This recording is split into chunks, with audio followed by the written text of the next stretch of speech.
विनियोगः। अस्य श्री नारायण हृदयस्तोत्र महामन्त्रस्य ब्रह्मा ऋषिः अनुष्टुप् छन्दः नारायणो देवता नारायण प्रीत्यर्थे पाठे विनियोगः। उद्यदादित्यसङ्काशं पीतवासं चतुर्भुजं शङ्खचक्रगदापाणिं ध्यायेल्लक्ष्मीपतिं हरेम्। ॐ नारायणः परं ज्योतिरात्मा नारायणः परः नारायणः परं ब्रह्म नारायण नमोऽस्तुते।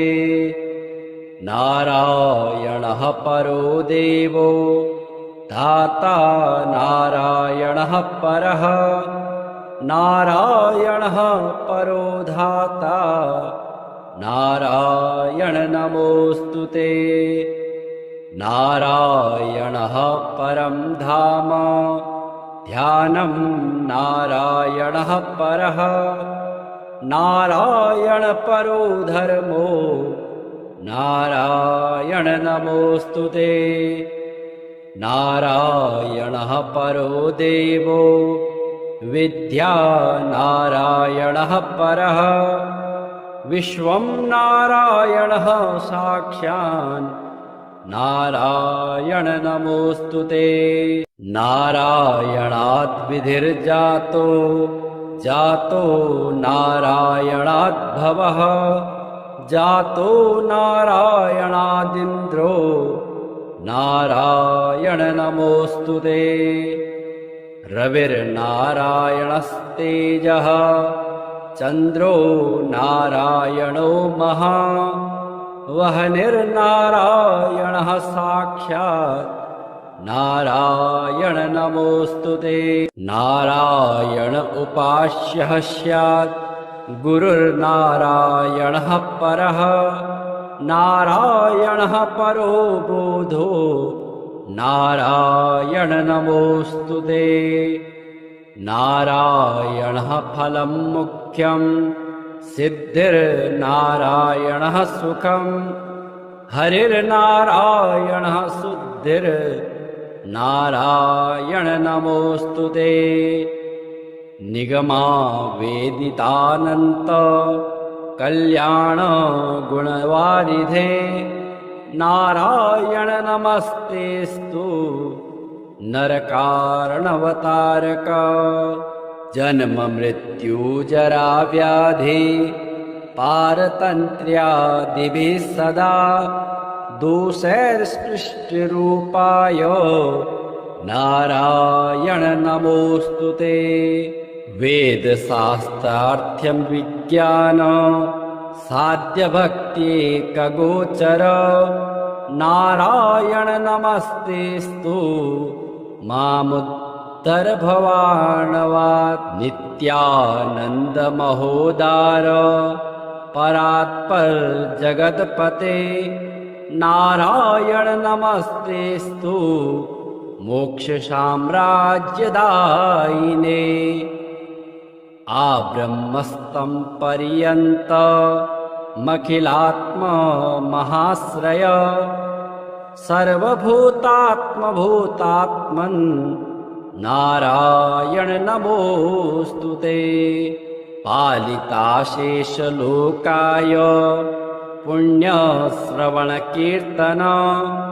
नारायण नमस्तेस्तु प्रलयोदकसायिने। निरस्त सर्वदोषाय भक्त्यादि गुणदायिने नारायण नमस्तेस्तु त्वां विना नहि मे गतिः। धर्मार्थ काम मोक्षाख्य पुरुषार्थ प्रदायिने नारायण नमस्तेस्तु पुनस्तेस्तु नमो नमः। नारायण त्वमेवासि दहराख्ये हृदि स्थितः प्रेरिता प्रेयमाणानां त्वया प्रेरितमानसः त्वदाज्ञां शिरसा कृत्वा भजामि जनपावनं नानोपासनमार्गाणां भवकृद्भावबोधकः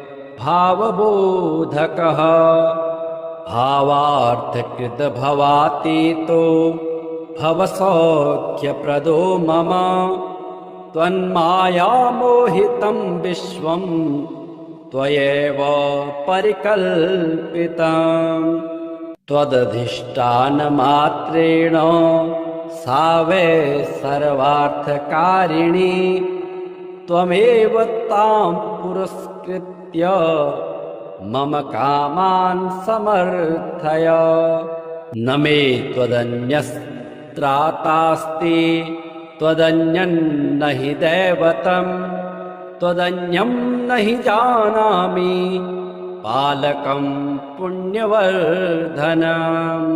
यावत् सांसारिको भावो मनस्थो भावनात्मकः तावत् सिद्धिर्भवेत् साध्या सर्वदा सर्वदा विभो पापिनामहमेकाग्रो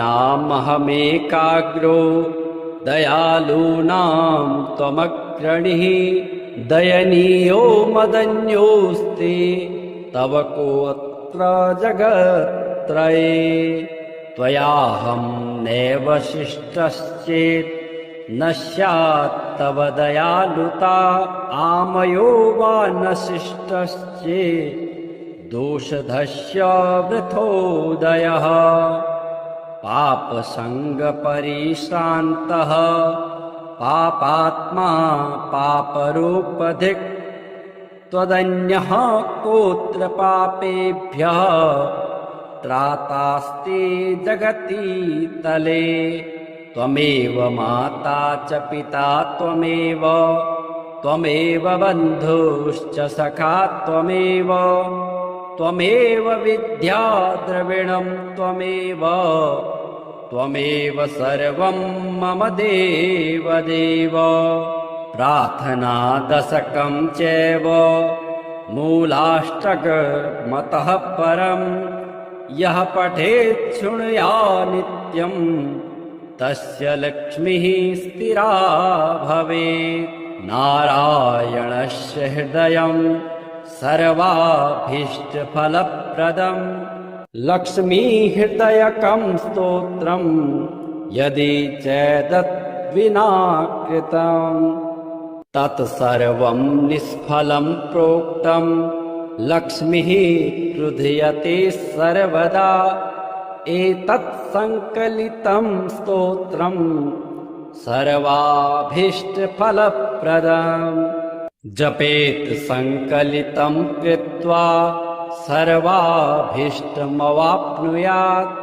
नारायणस्य हृदयम् आदौ जप्त्वा ततः परम् लक्ष्मी हृदयकं स्तोत्रं जपेन्नारायणं पुनः पुनर्नारायणं जप्त्वा पुनर्लक्ष्मीनुतिं जपेत् तद्वद्होमादिकं कुर्यात् देतत् संकलितं शुभम् एवं मध्ये द्विवारेण जपेत् संकलितं शुभम् लक्ष्मी हृदयके स्तोत्रे सर्वमन्यत् प्रकाशितं सर्वान् कामान् वाप्नोति आधिव्याधिभयं हरेत् गोप्यमेतत् सदा कुर्यात् न सर्वत्र प्रकाशयेत् इति गुह्यतमं शास्त्रं प्रोक्तं ब्रह्मादिभिः पुरा लक्ष्मी हृदय प्रोक्तेन विधिना साधयेत् सुधे तस्मात् सर्वप्रयत्नेन साधयेत् गोपयेत् सुधे यत् यत्रे तत्पुस्तकं तिष्ठेत् लक्ष्मीनारायणात्मकं भूतपैशाच वेताल भयं नैव तु सर्वदा। भृगुवारे तथा रात्रो पूजयेत् पुस्तकद्वयं सर्वदा सर्वदा स्तुत्यं गोपयेत् साधयेत् सुदे। गोपनात् साधनान् लोके धन्यो भवति तद्वतः। उद्यदादित्यसङ्काशं पीतवासं चतुर्भुजं शङ्खचक्रगदापाणिं ध्यायेत् लक्ष्मीपतिं हरेम्। ॐ नारायणः परं ज्योतिरात्मा नारायणः परः नारायणः परं ब्रह्म नारायण नमोऽस्तुते। नारायणः परो देवो धाता नारायणः परः नारायणः परो धाता नारायण नमोऽस्तुते। नारायणः परं धाम ध्यानं नारायणः परः नारायण परो धर्मो नारायण नमोऽस्तुते। नारायणः परो देवो विद्या नारायणः परः विश्वं नारायणः साक्षान् नारायण नमोऽस्तुते। नारायणात् विधिर्जातो जातो नारायणात् भवः जातो नारायणादिन्द्रो नारायण नमोऽस्तुते। रविर्नारायणस्तेजः चन्द्रो नारायणो महा वह्निर्नारायणः साक्षात् नारायण नमोऽस्तुते। नारायण उपास्यः स्यात् गुरुर्नारायणः परः नारायणः परो बोधो नारायण नमोऽस्तुते। नारायणः फलं मुख्यं सिद्धिर्नारायणः सुखं हरिर्नारायणः शुद्धिर्नारायण नमोऽस्तुते। निगमा वेदितानन्त कल्याण गुणवारिधे नारायण नमस्तेस्तु नरकारणवतारक। जन्म मृत्यु जरा व्याधि पारतन्त्र्यादिभिः सदा दोषैर्स्पृष्टरूपाय नारायण नमोऽस्तुते। वेदशास्त्रार्थ्यं विज्ञान साध्यभक्त्येकगोचर नारायण नमस्तेस्तु मामुद्धर भवार्णवात्। नित्यानन्द महोदार परात्पर जगत्पते नारायण नमस्तेस्तु मोक्ष साम्राज्यदायिने। आब्रह्मस्तं पर्यन्तमखिलात्मा महाश्रय सर्वभूतात्मभूतात्मन् नारायण नमोऽस्तुते।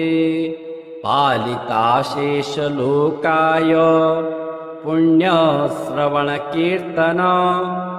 नारायण नमस्तेस्तु प्रलयोदकसायिने। निरस्त सर्वदोषाय भक्त्यादि गुणदायिने नारायण नमस्तेस्तु त्वां विना नहि मे गतिः। धर्मार्थ काम मोक्षाख्य पुरुषार्थ प्रदायिने नारायण नमस्तेस्तु पुनस्तेस्तु नमो नमः। नारायण त्वमेवासि दहराख्ये हृदि स्थितः प्रेरिता प्रेयमाणानां त्वया प्रेरितमानसः। त्वदाज्ञां शिरसा कृत्वा भजामि जनपावनं नानोपासनमार्गाणां भवकृद्भावबोधकः। भावार्थकृतभवातीतो भवसौख्यप्रदो मम त्वन्मायामोहितं विश्वं त्वयैव परिकल्पितम्। त्वदधिष्ठानमात्रेण सा वै सर्वार्थकारिणी त्वमेव तां पुरस्कृत्य मम कामान् समर्थय। न मे त्वदन्यस्त्रातास्ति त्वदन्यन्न हि दैवतं त्वदन्यं न हि जानामि पालकं पुण्यवर्धनम्। यावत् सांसारिको भावो मनस्थो भावनात्मकः तावत् सिद्धिर्भवेत् साध्या सर्वदा सर्वदा विभो। पापिनामहमेकाग्रो दयालूनां त्वमग्रणीः दयनीयो मदन्योऽस्ति तव कोऽत्र जगत्त्रये। त्वयाहं नैव शिष्टश्चेत् न स्यात् तव दयालुता आमयो वा न शिष्टश्चेत् दोषधस्य वृथोदयः।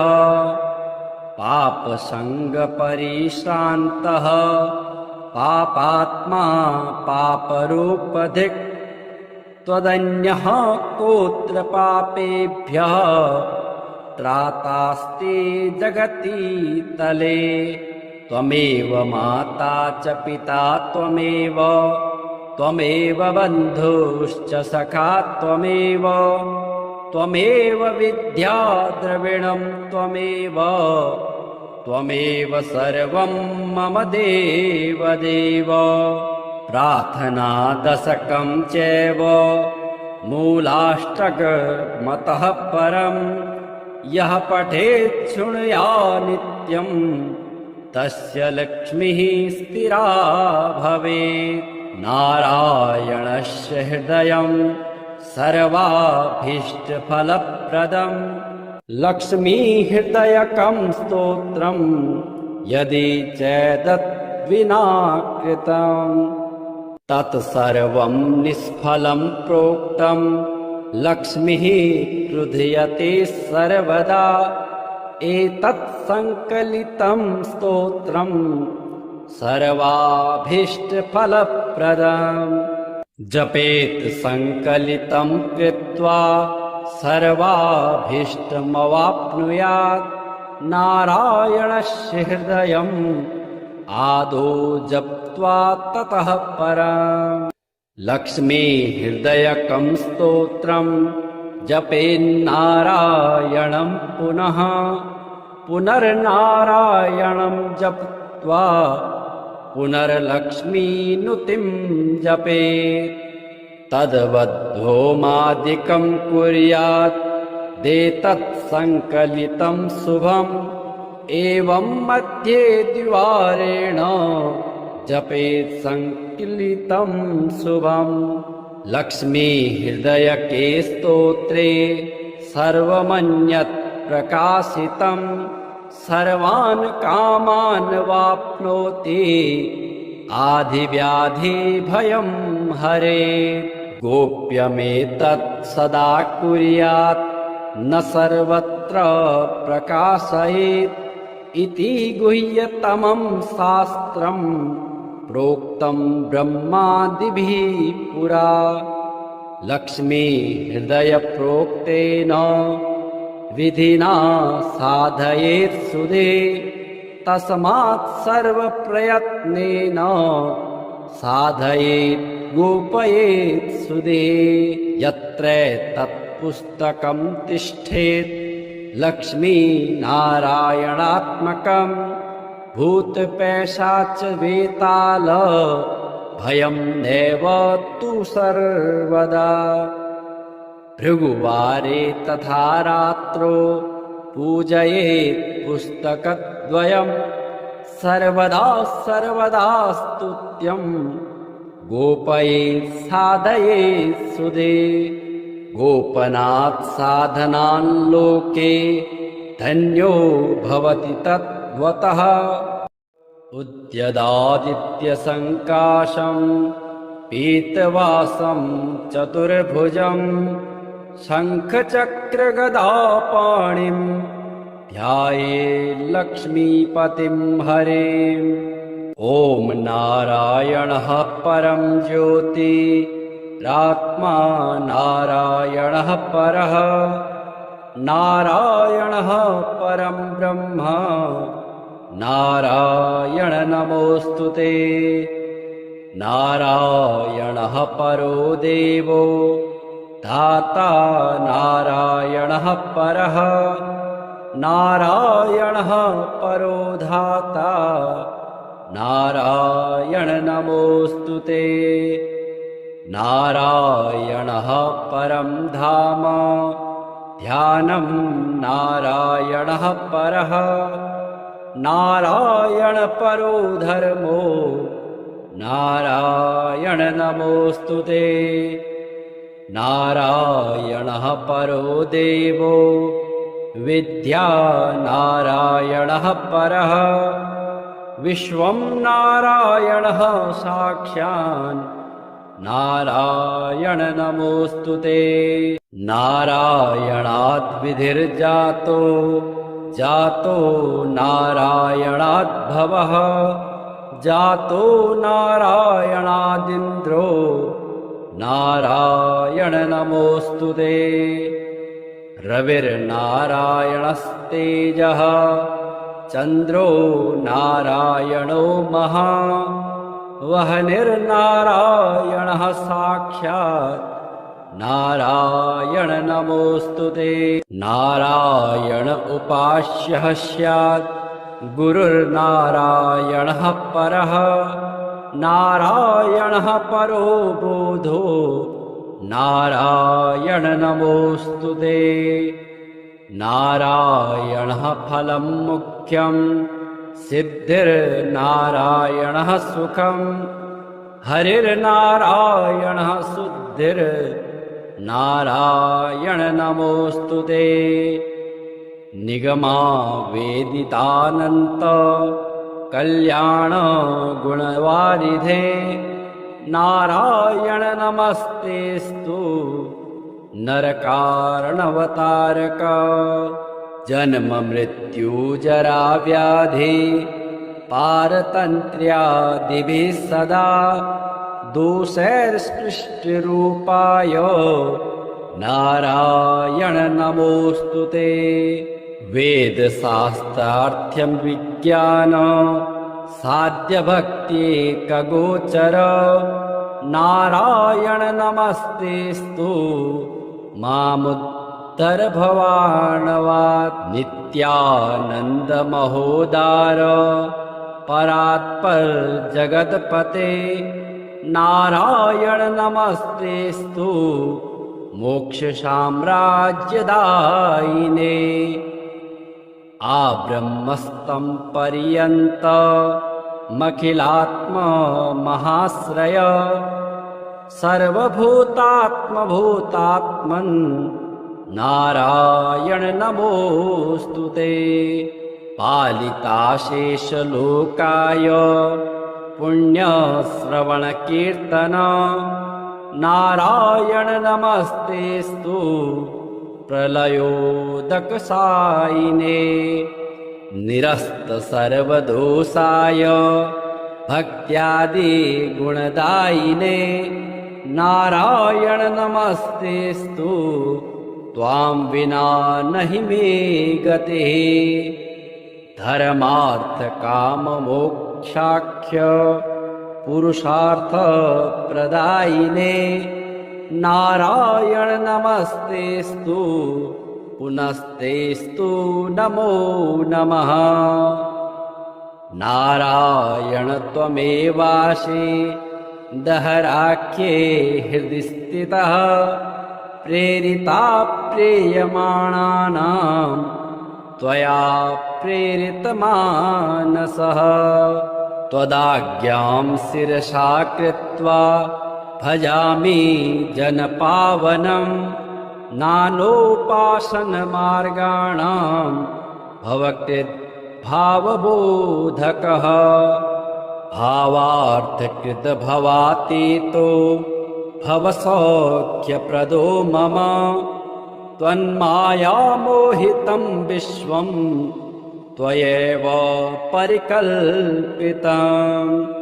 त्वदधिष्ठानमात्रेण सा वै सर्वार्थकारिणी त्वमेव तां पुरस्कृत्य मम कामान् समर्थय। न मे त्वदन्यस्त्रातास्ति त्वदन्यन्न हि दैवतं त्वदन्यं न हि जानामि पालकं पुण्यवर्धनम्। यावत् सांसारिको भावो मनस्थो भावनात्मकः तावत् सिद्धिर्भवेत् साध्या सर्वदा सर्वदा विभो। पापिनामहमेकाग्रो दयालूनां त्वमग्रणीः दयनीयो मदन्योऽस्ति तव कोऽत्र जगत्त्रये। त्वयाहं नैव शिष्टश्चेत् न स्यात् तव दयालुता आमयो वा न शिष्टश्चेत् दोषधस्य वृथोदयः। पापसङ्गपरिश्रान्तः पापात्मा पापरूपधिक् त्वदन्यः कोऽत्र पापेभ्यः त्रातास्ति जगति तले। त्वमेव माता च पिता त्वमेव त्वमेव बन्धुश्च सखा त्वमेव त्वमेव विद्या द्रविणं त्वमेव त्वमेव सर्वं मम देवदेव। प्रार्थना दशकं चैव मूलाष्टकमतः परं यः पठेत् शृणुया नित्यं तस्य लक्ष्मीः स्थिरा भवेत्। नारायणस्य हृदयं सर्वाभीष्टफलप्रदं लक्ष्मीहृदयकं स्तोत्रं यदि चेदद्विना कृतं तत्सर्वं निष्फलं प्रोक्तं। लक्ष्मीः क्रुध्यते सर्वदा एतत् संकलितं स्तोत्रं सर्वाभीष्टफलप्रदम्। जपेत् संकलितं कृत्वा सर्वाभीष्टमवाप्नुयात्।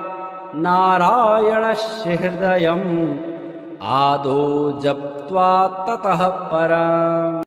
लक्ष्मी हृदयकं स्तोत्रं जपेन्नारायणं पुनः पुनर्नारायणं जप्त्वा पुनर्लक्ष्मीनुतिं जपेत्। तद्वद्भौमादिकं कुर्यात् देतत् संकलितं शुभम्। एवं मध्ये द्विवारेण जपेत् संकलितं शुभम्। लक्ष्मी हृदयके स्तोत्रे सर्वमन्यत् प्रकाशितं सर्वान् कामान् वाप्नोति आधिव्याधिभयं हरेत्। गोप्यमेतत् सदा कुर्यात् न सर्वत्र प्रकाशयेत् इति गुह्यतमं शास्त्रं प्रोक्तं ब्रह्मादिभिः पुरा लक्ष्मी हृदय प्रोक्तेन विधिना साधयेत् सुदे तस्मात् सर्वप्रयत्नेन साधयेत् गोपयेत् सुदे यत्र तत्पुस्तकं तिष्ठेत् लक्ष्मीनारायणात्मकं भूतपैशाच वेताल भयं नैव तु सर्वदा भृगुवारे तथा रात्रो पूजयेत् पुस्तकद्वयं सर्वदा सर्वदा स्तुत्यं गोपयेत् साधयेत् सुदे गोपनात् साधनान् लोके धन्यो भवति तद्वतः उद्यदादित्यसङ्काशं पीतवासं चतुर्भुजं शङ्खचक्रगदापाणिं ध्यायेत् लक्ष्मीपतिं हरेम् ॐ नारायणः परं ज्योतिरात्मा नारायणः परः नारायणः परं ब्रह्म नारायण नमोऽस्तुते नारायणः परो देवो धाता नारायणः परः नारायणः परो धाता नारायण नमोऽस्तुते नारायणः परं धाम ध्यानं नारायणः परः नारायण परो धर्मो नारायण नमोऽस्तुते नारायणः परो देवो विद्या नारायणः परः विश्वं नारायणः साक्षात् नारायण नमोऽस्तुते नारायणाद् विधिर्जातो जातो नारायणाद् भवः जातो नारायणादिन्द्रो नारायण नमोऽस्तुते रविर्नारायणस्तेजः चन्द्रो नारायणो महा वह्निर्नारायणः साक्षात् नारायण नमोऽस्तुते नारायण उपास्यः स्यात् गुरुर्नारायणः परः नारायणः परो बोधो नारायण नमोऽस्तुते नारायणः फलं मुख्यं सिद्धिर्नारायणः सुखं हरिर्नारायणः शुद्धिर्नारायण नमोऽस्तुते निगमा वेदितानन्त कल्याण गुणवारिधे नारायण नमस्तेस्तु नरकारणवतारक जन्म मृत्यु जरा व्याधि पारतन्त्र्यादिभिः सदा दोषैर्स्पृष्टरूपाय नारायण नमोऽस्तुते वेदशास्त्रार्थ्यं विज्ञान साध्यभक्त्येकगोचर नारायण नमस्तेस्तु मामुद्धर भवार्णवात् नित्यानन्द महोदार परात्पर जगत्पते नारायण नमस्तेस्तु मोक्ष साम्राज्यदायिने आब्रह्मस्तं पर्यन्त मखिलात्मा महाश्रय सर्वभूतात्मभूतात्मन् नारायण नमोऽस्तुते पालिताशेषलोकाय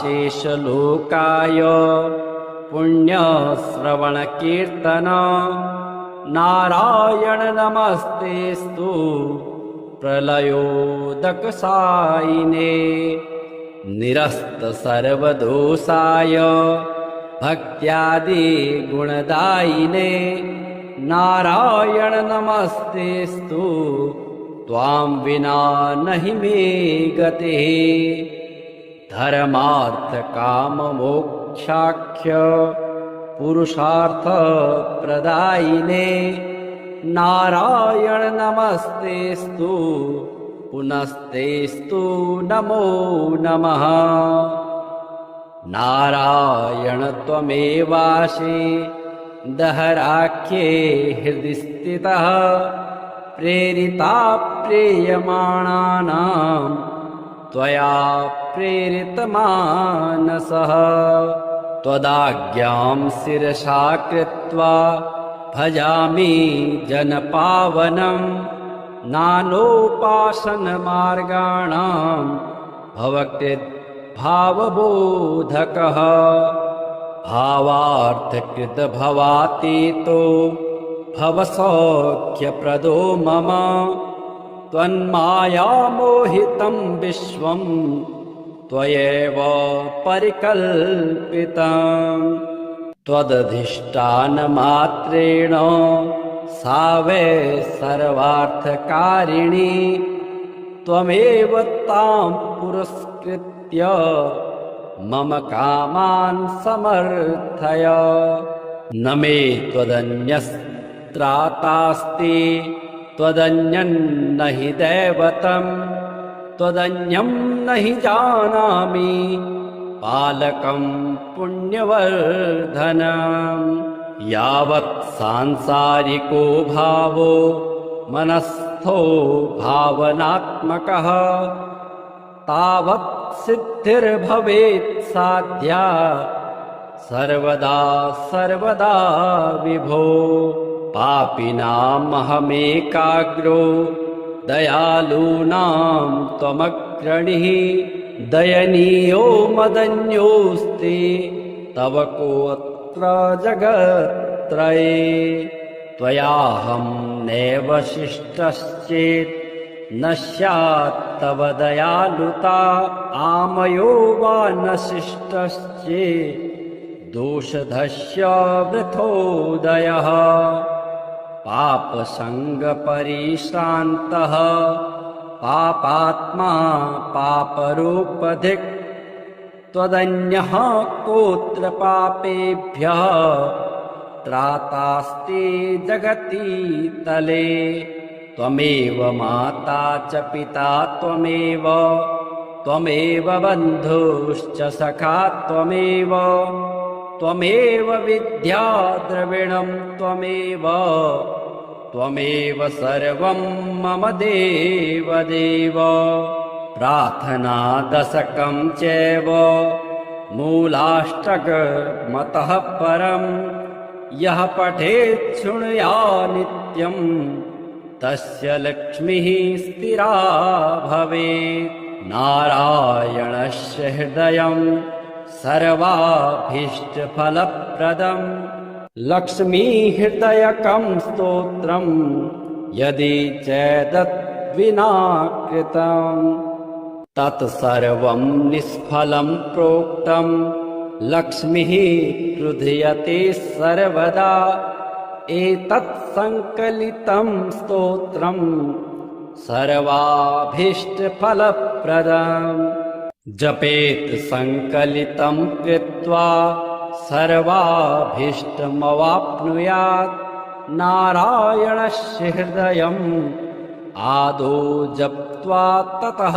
परम् लक्ष्मी हृदयकं स्तोत्रं जपेन्नारायणं पुनः पुनर्नारायणं जप्त्वा पुनर्लक्ष्मीनुतिं जपेत् तद्वद्होमादिकं कुर्यात् देतत् संकलितं शुभम् एवं मध्ये द्विवारेण जपेत् संकलितं शुभम् लक्ष्मी हृदयके स्तोत्रे सर्वमन्यत् प्रकाशितं सर्वान् कामान् वाप्नोति आधिव्याधि भयं हरेत् गोप्यमेतत् सदा कुर्यात् न सर्वत्र प्रकाशयेत् इति गुह्यतमं शास्त्रं प्रोक्तं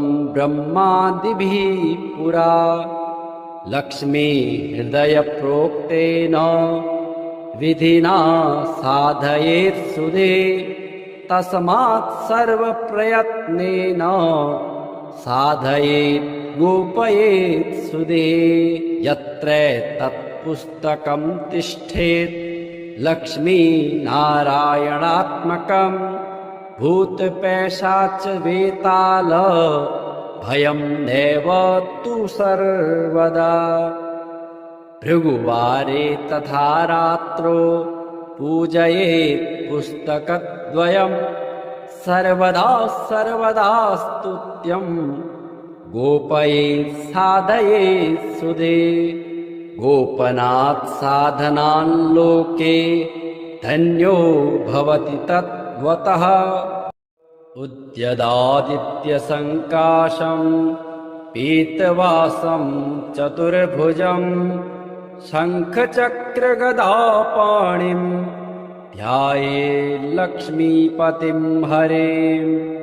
ॐ नारायणः परं ज्योतिरात्मा नारायणः परः नारायणः परं ब्रह्म नारायण नमोऽस्तुते।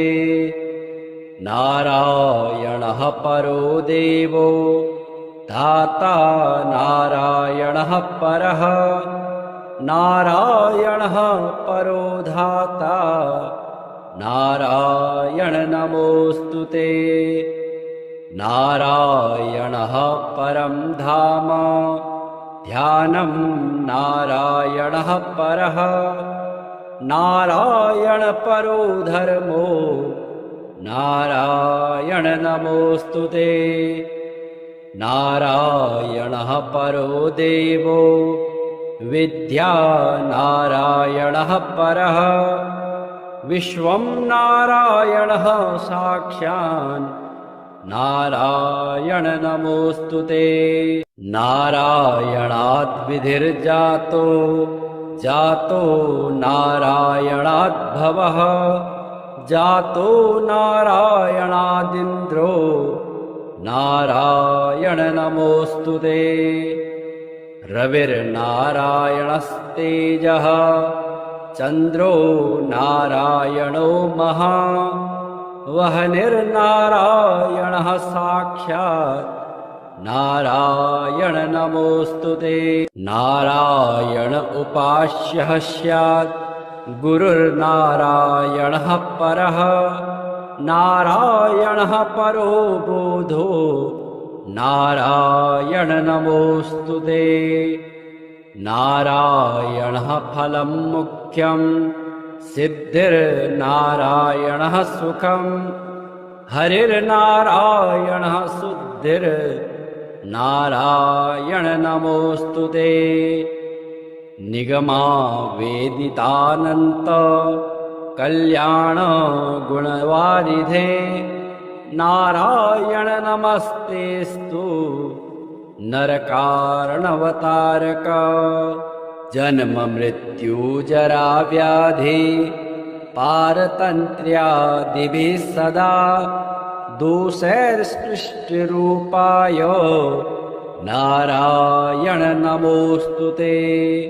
वेदशास्त्रार्थ्यं विज्ञान साध्यभक्त्येकगोचर नारायण नमस्तेस्तु मामुद्धर भवार्णवात्। नित्यानन्द महोदार परात्पर जगत्पते नारायण नमस्तेस्तु मोक्ष साम्राज्यदायिने।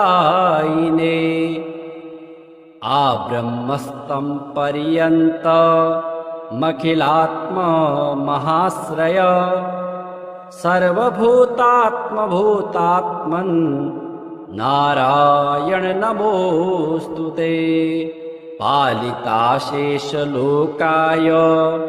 पुण्यश्रवणकीर्तन नारायण नमस्तेस्तु प्रलयोदकसायिने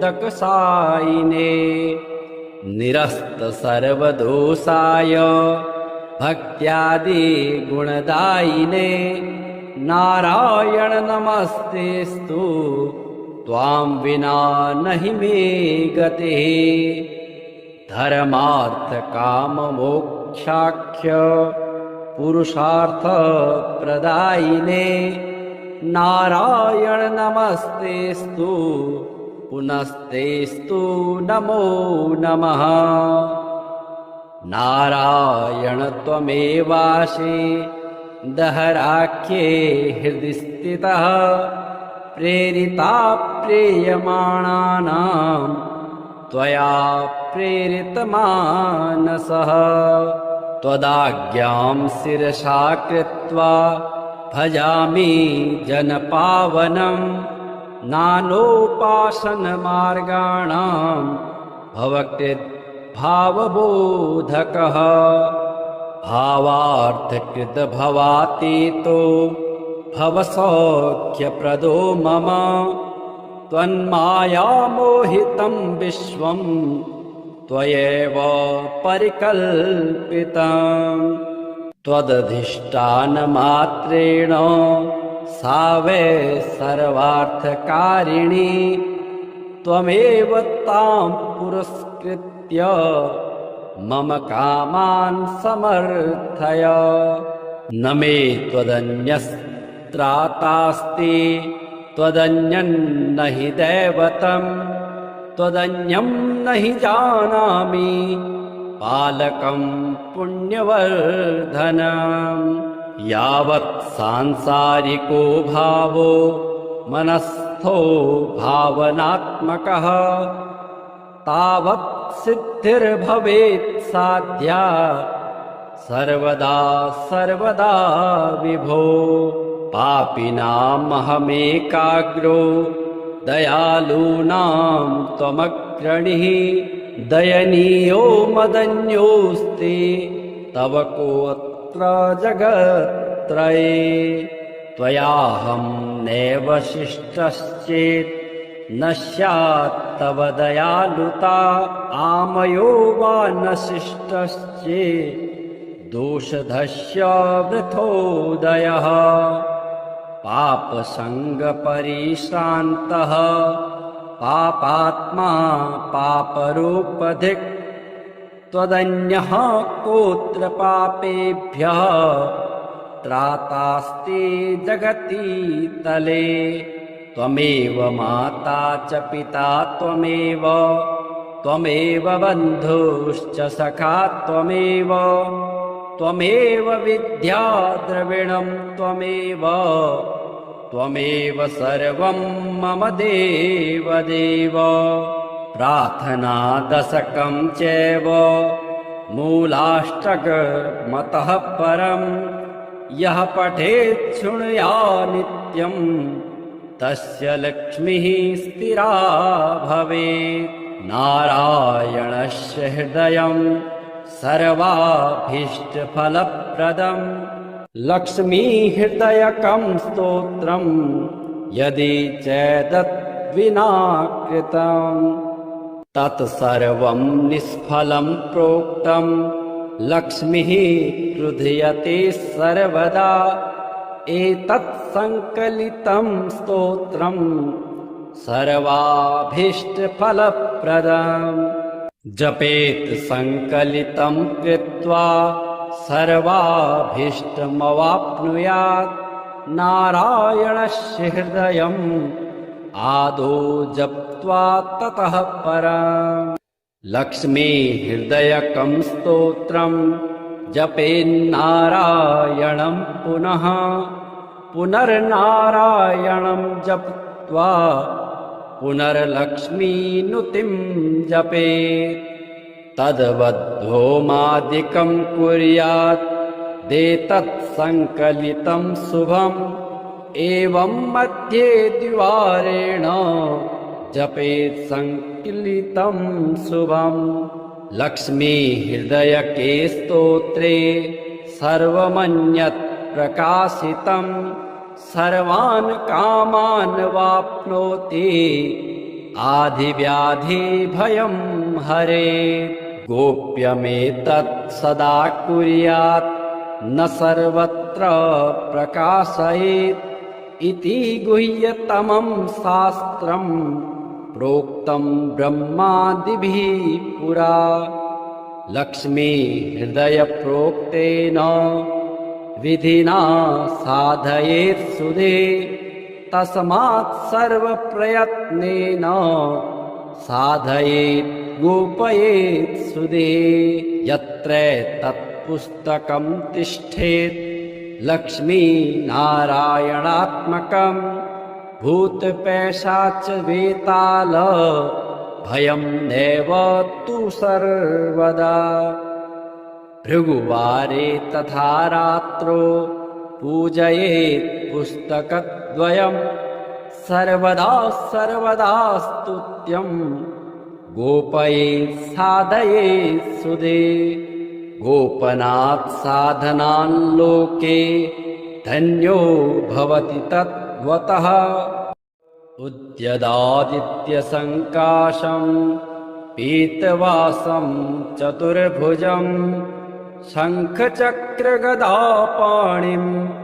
ध्यायेत् लक्ष्मीपतिं हरेम् ॐ नारायणः परं ज्योतिरात्मा नारायणः परः नारायणः परं ब्रह्म नारायण नमोऽस्तुते नारायणः परो देवो धाता नारायणः परः नारायणः परो धाता नारायण नमोऽस्तुते नारायणः परं धाम ध्यानं नारायणः परः नारायण परो धर्मो नारायण नमोऽस्तुते नारायणः परो देवो विद्या नारायणः परः विश्वं नारायणः साक्षात् नारायण नमोऽस्तुते नारायणाद् विधिर्जातो जातो नारायणाद् भवः जातो नारायणादिन्द्रो नारायण नमोऽस्तुते रविर्नारायणस्तेजः चन्द्रो नारायणो महा वह्निर्नारायणः साक्षात् नारायण नमोऽस्तुते नारायण उपास्यः स्यात् गुरुर्नारायणः परः नारायणः परो बोधो नारायण नमोऽस्तुते नारायणः फलं मुख्यं सिद्धिर्नारायणः सुखं हरिर्नारायणः शुद्धिर्नारायण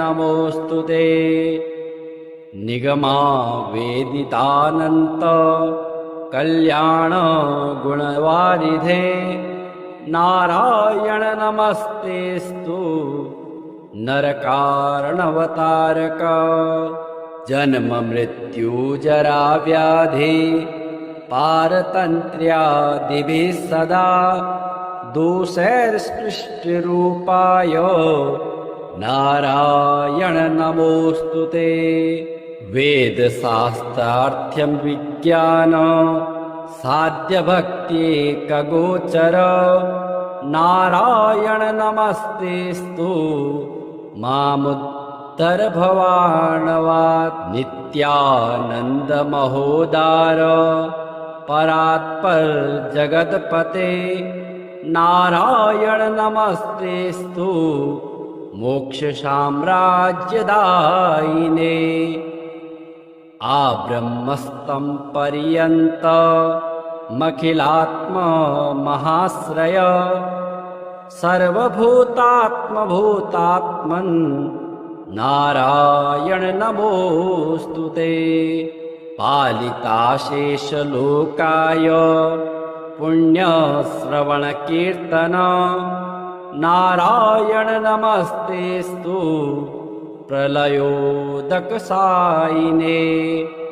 निरस्त सर्वदोषाय भक्त्यादि गुणदायिने नारायण नमस्तेस्तु त्वां विना नहि मे गतिः धर्मार्थ काम मोक्षाख्य पुरुषार्थ प्रदायिने नारायण नमस्तेस्तु पुनस्तेस्तु नमो नमः नारायण त्वमेवासि दहराख्ये हृदि स्थितः प्रेरिता प्रेयमाणानां त्वया प्रेरितमानसः त्वदाज्ञां शिरसा कृत्वा भजामि जनपावनं नानोपासनमार्गाणां भवकृद्भावबोधकः भावार्थकृतभवातीतो भवसौख्यप्रदो मम त्वन्मायामोहितं विश्वं त्वयैव परिकल्पितम् त्वदधिष्ठानमात्रेण सा वै सर्वार्थकारिणी त्वमेव तां पुरस्कृत्य मम कामान् समर्थय न मे त्वदन्यस्त्रातास्ति त्वदन्यन्न हि दैवतं त्वदन्यं न हि जानामि पालकं पुण्यवर्धनम् यावत् सांसारिको भावो मनस्थो भावनात्मकः तावत् सिद्धिर्भवेत् साध्या सर्वदा सर्वदा विभो पापिनामहमेकाग्रो दयालूनां त्वमग्रणिः दयनीयो मदन्योऽस्ति तव कोऽत्र जगत्त्रये त्वयाहं नैव शिष्टश्चेत् न स्यात् तव दयालुता आमयो वा न शिष्टश्चेत् दोषधस्य वृथोदयः पापसङ्गपरिश्रान्तः पापात्मा पापरूपधिक् त्वदन्यः कोऽत्र पापेभ्यः त्रातास्ति जगति तले त्वमेव माता च पिता त्वमेव त्वमेव बन्धुश्च सखा त्वमेव त्वमेव विद्या द्रविणं त्वमेव त्वमेव सर्वं मम देवदेव प्रार्थना दशकं चैव मूलाष्टकमतः परं यः पठेत् शृणुया नित्यं तस्य लक्ष्मीः स्थिरा भवेत् नारायणस्य हृदयं सर्वाभीष्टफलप्रदं लक्ष्मीहृदयकं स्तोत्रं यदि चेदद्विना कृतं तत्सर्वं निष्फलं प्रोक्तं लक्ष्मीः क्रुध्यते सर्वदा एतत् संकलितं स्तोत्रं सर्वाभीष्टफलप्रदम् जपेत् संकलितं कृत्वा सर्वाभीष्टमवाप्नुयात् नारायणस्य हृदयम् आदौ जप्त्वा ततः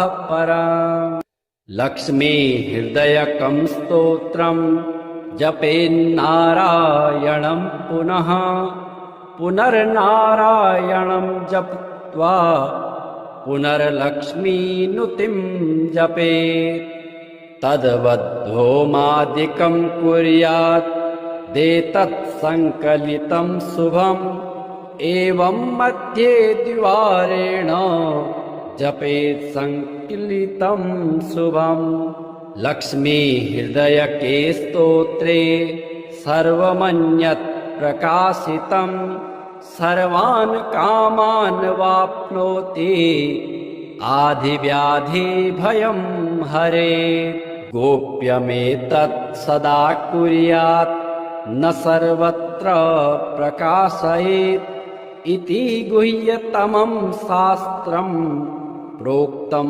ब्रह्मादिभिः पुरा। लक्ष्मी हृदय प्रोक्तेन विधिना साधयेत् सुदे तस्मात् सर्वप्रयत्नेन साधयेत् गोपयेत् सुदे। यत्र तत्पुस्तकं तिष्ठेत् लक्ष्मी नारायणात्मकं भूतपैशाच वेताल भयं नैव तु सर्वदा। भृगुवारे तथा रात्रो पूजयेत् पुस्तकद्वयं सर्वदा सर्वदा स्तुत्यं गोपयेत् साधयेत् सुदे।